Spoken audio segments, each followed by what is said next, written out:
Bien, seguimos en La Mira, ahora con Federico Comesaña. Buenas noches, Fede. Buenas noches, Gabriel. Podemos decir que este es el espacio económico, aunque en realidad de lo que vamos a hablar es casi que de política pura y dura. El programa pasado estuvimos hablando del gasto del gobierno, del déficit fiscal. Vamos a ver una de las gráficas que mostrábamos el programa pasado, donde veíamos los gastos y el ingreso del Estado. Sí, básicamente lo que decíamos era que, bueno, que el gasto aumentó muchísimo, se multiplicó por 4 en los últimos 8 años, pero que, bueno, ese gasto fue acompañado por un crecimiento de la economía que permitió sustentarlo. Y aún cuando en el mediano plazo las cuentas públicas parecen estar en orden, la oposición y algunos analistas le pegan por ese lado al gobierno. Eso es lo que nosotros estamos viendo hoy.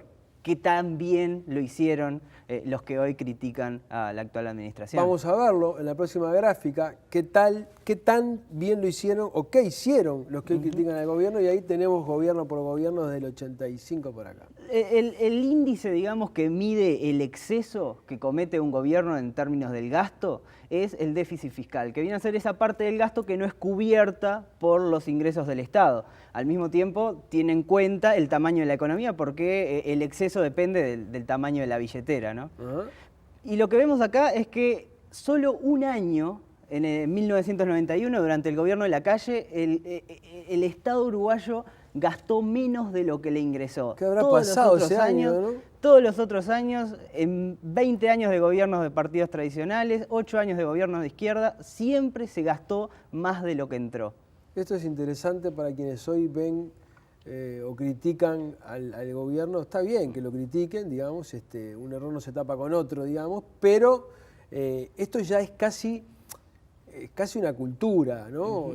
Hablábamos el otro día con Federico, cómo algunos indicadores económicos que en algún momento estuvieron en discusión, como por ejemplo la inflación, ¿no?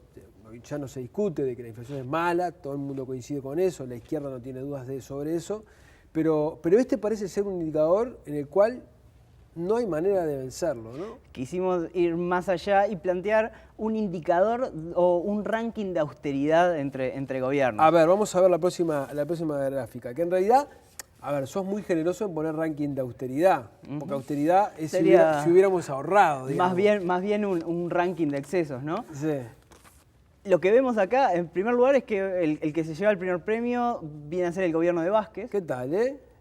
Y esto llama un poco la atención, porque menos. Si tenemos en cuenta el gobierno de Lacalle con una marcada ideología liberal, cabría esperarlo más predispuesto a la austeridad y al equilibrio en las cuentas públicas. Fueron, ¿no? buenos años, además, los del 90, ¿no? Sí, y también quizás viendo el gobierno de Mujica, un mandatario que habla tanto de austeridad, que pregona la austeridad, que pregona el equilibrio, habla de, bueno, la necesidad de acompasar el gasto. Sin embargo, está entre los peores peldaños, teniendo en cuenta que el gobierno de Valle y el de Sanguinetti atravesaron, digamos, periodos económica y socialmente marcados por bueno, la salida de la dictadura y la peor crisis económica de la historia reciente. Recordemos eso, esto es la salida de la dictadura, acá está la crisis económica, y después está muy bien lo que decís, ¿no? Mujica pregona la austeridad, pero cuando se trata de manejar los dineros públicos,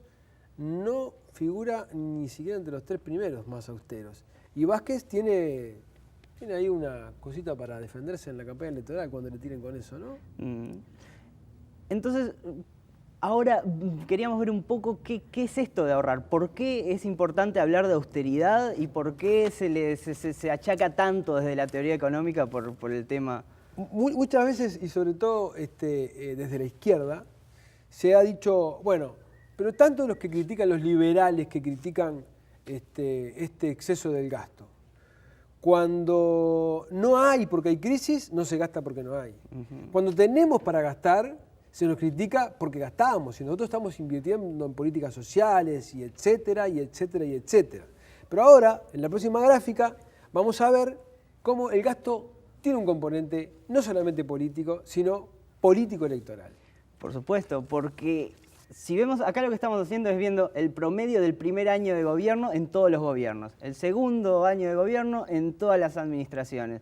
Y lo que vemos es que el gasto, o por lo menos el exceso del gasto, acompaña el ciclo económico. Es decir, en el último año de gobierno es donde digamos, se tira la casa por la ventana. Y eso tiene un claro componente electoral.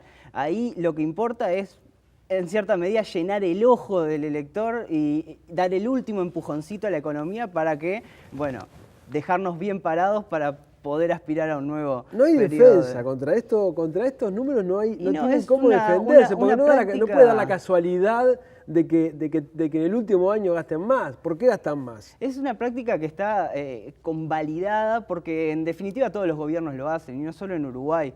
El tema es que bueno, nosotros como electores lo permitimos y acompañamos, digamos, ese gasto. ¿Por qué hay que ahorrar y por qué desde la economía se habla de que la austeridad es importante? Y porque es una especie de seguro. Cuando las cosas van bien, el gasto aumenta porque hay ingresos que sustenten ese gasto. Ahora, cuando las cosas van mal, los ingresos entran a caer. Y cuando esas cosas se vuelven para atrás, es decir, cuando las empresas cierran y cuando se echa personal, ¿qué gobierno va a asumir el costo político de decir, bueno, ahora sí hay que recortar el gasto? Eso lo que genera es una caída mayor de la actividad económica y al mismo tiempo es difícil afrontar ese gasto porque ¿quién le va a prestar a un país que viene cayendo en su generación de riqueza? Entonces, en esos momentos de crisis, el no haber generado, digamos, un colchón, el no haber generado un ingreso adicional en los años de bonanza, termina siendo de un tropezón una caída. Y eso lo hemos visto durante muchas veces y esa caída la hemos tenido y sin embargo parece ser que no hemos aprendido. Y sobre todo, digamos, los últimos 10 años, porque los ciclos económicos, ¿no? A veces cuando son muy cortos, bueno, uno puede justificar de que tengo que gastar para recuperar lo que perdí en el ciclo. Pero ahora venimos de un ciclo económico bastante largo, más de una década larga, ¿no? Venimos de un ciclo económico muy largo, además, el gasto que se ha hecho, y repito, por eso lo abordábamos el programa pasado, no compromete la estabilidad de la economía, no se trata de eso. Seguro. Sino que se trata de simplemente de tener el respaldo para cuando el ciclo económico desaparezca, cuando estos ingresos excepcionales que recibimos en estos años ya no estén, poder sostener los niveles de actividad y no exacerbar una caída de la actividad que tarde o temprano va a llegar y nos puede llegar a encontrar tan desprotegidos como estuvimos en su momento. Y ese desfasaje normalmente se cubre con una frasecita famosa que se llama ajuste fiscal.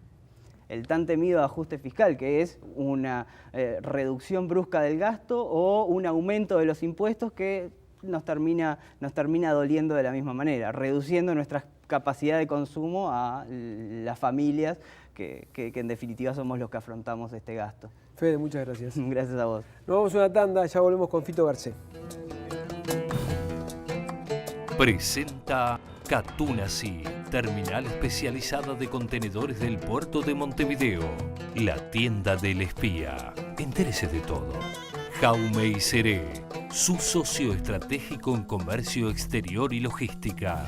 Beneficia, el plan de soluciones de salud, seguridad y servicios más completo del país.